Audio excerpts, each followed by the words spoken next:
Šokantni rezultati velike akcije Europola o kvaliteti hrane i pića. U 4 mjeseca zaplijenili su više od 3600 tona i 9 milijuna litara opasnih proizvoda. Među ostalim trulo meso, kemijski obojenu tunu i lažno mlijeko u prahu za bebe. U akciji Opson 7 uhićeno je 749 osoba. Istraga je trajala 4 mjeseca, provodila se u 67 zemalja. Među njima i Hrvatska, u kojoj nije pronađeno ništa sumnjivo.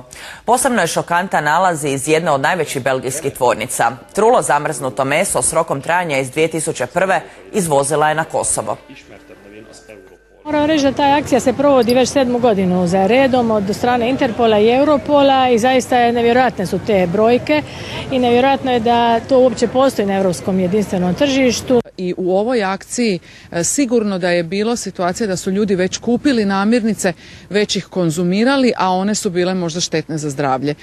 Znači, zbog toga mi radimo stalno na doradama zakona.